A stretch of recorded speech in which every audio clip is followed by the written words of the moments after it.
gentlemen. Uh-oh. It's time for the Early Bird Special. Bringing you the best stories from the world of sports and sports entertainment.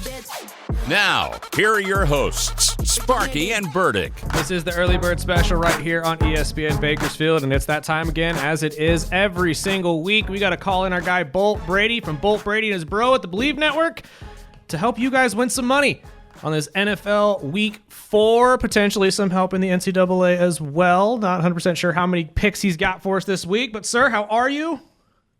Hey, fellas, what's happening? It's going to be a great weekend of sports. I know, I agree with you 100%. First and foremost, self-indulgent, obviously, but Ryder Cup coming up as well. How you feeling? Do you think America's going to be able to pull it off? I do. The last 5 Ryder Cups have been won on the home soil, and I think it'll be number 6. I have to agree. And honestly, just the teams this year, it looks like America is coming with everything we have, including the Live Tour guys. So I'm kind of happy to see that they didn't get snubbed out.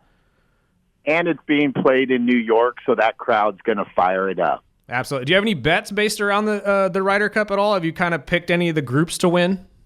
Well, so I did take the U.S. to win -150, and then that's it for now, because once they start coming out with the matches, then you can start taking advantage of those situations. So how do the plus minus, I've always wondered this, but how do the plus minuses work for golf in terms of like the money line and stuff like that? How do they determine the proper money line for this type of stuff?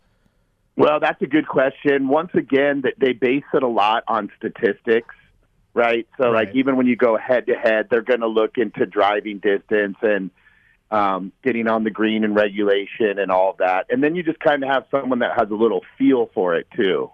So it's a little combination of both.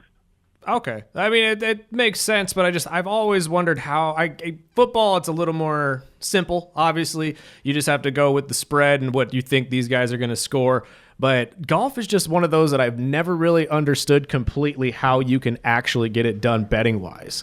So I've always been kind of curious. Once again, they do take a lot of statistics into play, and also the course that's being played gets factored in as well. Absolutely. But let's shift over to the NFL. Plenty of games to talk about, including tonight's game. Seattle against the Cardinals. 1.5 sits the spread favoring Seattle. Do you have any bets for this one? Yeah, so it actually opened up as the Cardinals is the favorite, and it flipped over. And I'm actually disagreeing with that. I actually like the Cardinals tonight. Kyler Murray's actually 32-17 against the spread as an underdog. I actually do think he's the better quarterback in this situation as well, so I like the Cards. I have to agree. I don't know why people are so high on Seattle so far. I know they started out 2-1 so far in this year, but I think it's the nervousness with James Conner out. And I think so too. But I mean, again, like we said earlier in the show, this could be that game where the Cardinals really get behind each other and say, you know what, let's do it for James. Let's figure this out. That typically happens. And also the Seahawks have had most of their games at home, and the Cards are actually the other way around. So, and Thursday night football, it's the short week. That's always hard to travel. So, yeah, I do like the Cards here. And they could feed Marvin Harrison. That game would have been totally different without a couple drops, that was caught. I'm still high on Marvin. Still high on Marvin. Zay Jones dropping the third down conversion. I mean, they should have won that game. Oh, 100%. Let's talk about the overseas game a little bit. This game in Dublin, Ireland, as the Vikings and Steelers set to go at it. Do you make bets on these games, or is this kind of like Thursday where you, just because of the time difference? It depends who's playing, but I'm excited for this game. Yeah, I love when they go overseas because you get football at 6:30 a.m. on the West Coast, so it doesn't get any better than that. But, yeah, this is just two teams that I'm not completely sure how good or bad they are, but there is one thing that I am sure about, and that's Aaron Rodgers is better than Carson Wentz. So I like Pittsburgh in the points here. I agree with you, but there is one factor that I keep telling our listeners that you can't forget, and that's Kevin O'Connell and his ability to make these quarterbacks look great. So I don't know that it shocks me a little bit that he's able to do it with so many different ones. You know what I mean?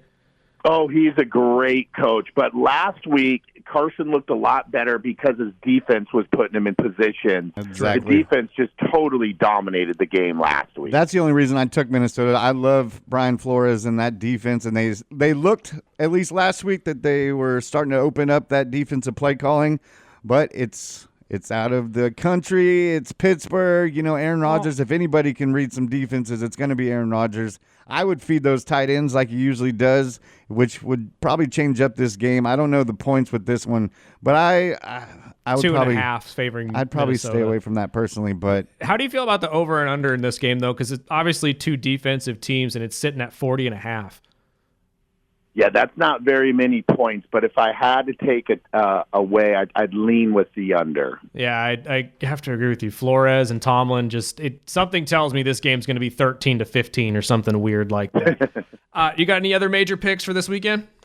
Yeah, so college, well, I guess we stick with the NFL here. So the NFL, and this is going to sound real ugly, but when teams get waxed, they usually battle back the next week, especially when they're on national television.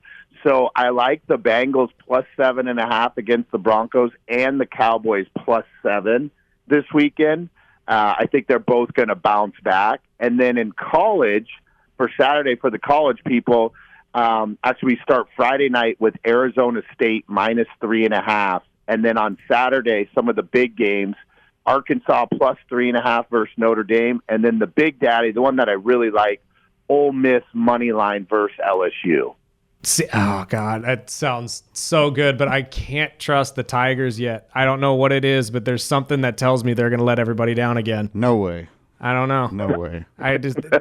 I've watched enough of this LSU team the last couple of years to know that they look great early, and then just somewhere along the line, we get a trip up, fall flat on their face, and move on. Self-indulgent one for you, though. How do you feel about USC against the Illini this weekend? Well, that's funny because last week we took Michigan State and they got to the window for us. I would lean with Illinois in the points again. I just think USC is a little too overrated. I'm a USC fan, so I understand why you would say that because they haven't played anybody yet. But I have a little bit of hope since the Illini got blown out last week by 60. I mean, well, that's true, but usually when that happens, you've got everyone's attention and everyone really pays attention the next week at practice. This is true. Well, speaking of our teams, I know you called it last week with the Dolphins and the Bills, and that we were talking about the major point difference, and Miami covered. But I have to bring up the winless Dolphins against the winless Jets on Monday night. You stay away from those ones. There's some games that you just have to stay away from, and that's one of them. And, I mean, we're the home of the Las Vegas Raiders, and it should be a good game with them and the Bears. We don't know what kind of Caleb we're going to get. Last I looked, the Raiders were favored 1.5, and probably the only time of the season where you'll see the Dolphins and the Raiders favored in their games. That's true. That's true. That game's going to be interesting. I don't know what to expect from either team. I mean, obviously the Bears played great, but now they go on the road, so is there going to be a little bit of a letdown? And the Raiders, they need to win a ball game. As well as the Dolphins, so we'll see. We've got our buddy Daniel Betts, a local comedian that is from Chicago. I told you guys I wasn't leaving. I'm just sticking around. So this one is a kind of a Can I ask a self-indulgent really quick? Sure.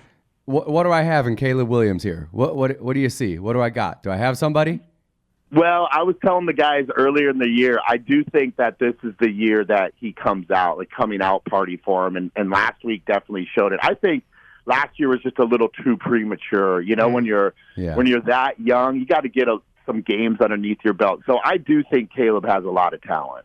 I agree. And honestly, I don't think it was a fair comparison for him last year in his rookie season with a head coach that really just wasn't there to develop him. No, it didn't make sense at all. And obviously it's his rookie season. There's no O-line. I think he was the number 1 sacked, if not number 2 sacked quarterback last year. Probably. Tom Brady's talked about quarterbacks these days. You come right out of college, you're playing in the NFL. Used to be you came up under somebody great, like an Aaron Rodgers got to do, like Brady got to do. And so now you're just thrown right into the mix. I don't think that they should have gotten rid of Fields, if I'm honest. I think they should have kept Fields and let Caleb come up under him and let Fields take the hits last year and then develop Caleb a little bit more. But I think he's going to be a stud. I think Jordan Love's not going to be able to carry Caleb's jockstrap, if I'm honest. Well, I think the Bears are going to start beating the Packers a lot more than we used to. We will see what we will see out of that. But, sir, Mr. Brady, thank you so much for your time. We'll talk to you next week.